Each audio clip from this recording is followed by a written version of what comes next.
네, 안녕하세요. 인생고수 시청자 여러분 반갑습니다. 네, 안녕하세요. 세무사 이정민입니다. 오늘은 여러분께서 정말 궁금해하실 만한 그런 금융정보, 특히 그 현금 인출이나 계좌이체할 때 국세청 통보, 이거 관련된 오해들 있잖아요.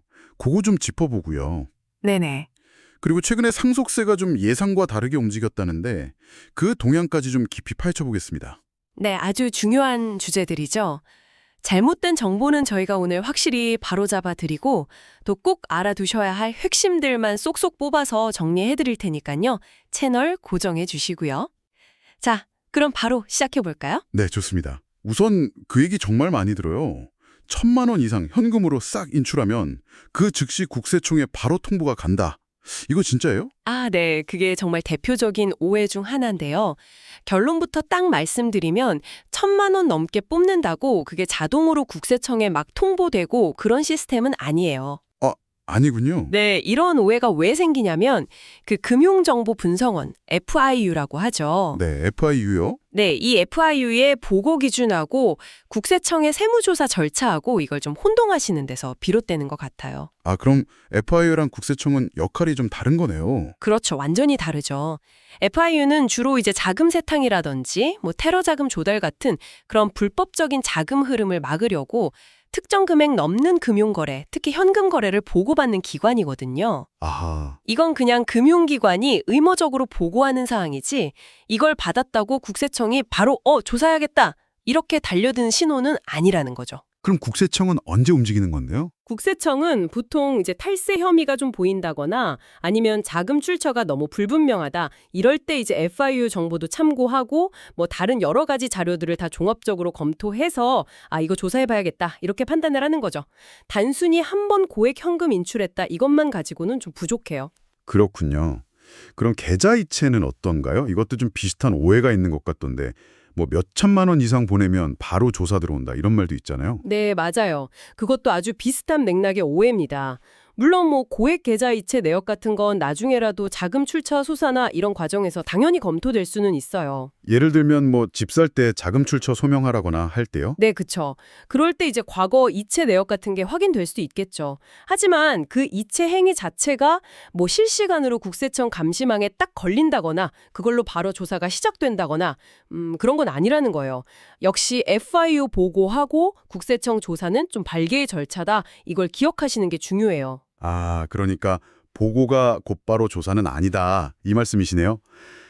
근데 이런 오해들이 이렇게 널리 퍼진 걸 보면 진짜 정확한 정보 확인이 중요하겠네요. 정말 그렇죠. 이런 맥락에서 보면 저기 상속세 관련해서도 최근에 좀 예상과 다른 움직임이 있었다고요? 네, 맞아요. 작년까지만 해도 사실 많은 전문가들이나 언론에서 상속세 부담이 좀 완화될 거다 이런 예측을 많이 내놨었거든요. 네, 저도 그렇게 들었어요. 근데 실제 정책 방향은 완전 정반대로 나타났어요. 오히려 올해부터는 일부 규정이 더 확대 적용되면서 경우에 따라서는 작년보다 세금 부담이 더 커질 수도 있는 그런 상황이 됐습니다. 정말요? 예상과 완전 반대라니 이건 정말 의외인데요. 혹시 뭐 구체적으로 어떤 부분이 달라졌는지 아니면 왜 그렇게 됐는지 배경 같은 건 없었나요? 네, 상당히 예상 밖의 변화였죠. 뭐 세부적인 규정 내용 하나하나까지 깊게 들어가긴 좀 그렇지만 핵심은 어쨌든 완화가 아니라 오히려 부담이 늘어날 수 있는 방향으로 정책이 결정했다는 점이에요.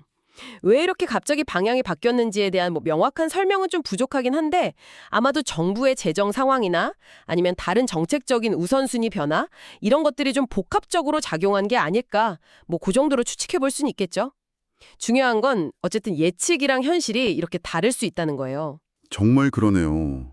현금 거래 오해도 그렇고 이 상속세 변화도 그렇고 우리가 그냥 상식이겠거니 하고 생각했던 것들이 실제로는 다를 수 있다는 걸 딱 보여주는 사례 같아요. 네, 맞습니다. 그렇다면 이 모든 정보가 저희 시청자분들께 시사하는 바는 뭘까요? 어떻게 받아들여야 할까요? 가장 중요한 건 역시 금융이나 세금 관련 정보에 대해서 카더라 통신, 이거에 의존하지 마시고 항상 정확한 사실관계를 확인하시는 습관인 것 같아요. 네, 팩트 체크가 중요하군요. 그렇죠. 특히 상속세처럼 장기적인 자선 계획하고 아주 밀접한 부분은요.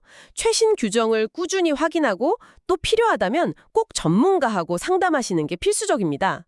오늘 저희가 살펴본 것처럼 정책 방향이라는 게 언제든 예상과 다르게 바뀔 수 있으니까요. 그냥 막연한 기대나 잘못된 정보에 기반해서 계획을 세우는 건 좀 위험할 수 있습니다. 오늘 정말 현금 거래와 국세청 통보에 얽힌 오해들 시원하게 풀어주셨고 또 예상 밖의 상속세 동향까지 짚어주시면서 진짜 아는 것이 힘이다.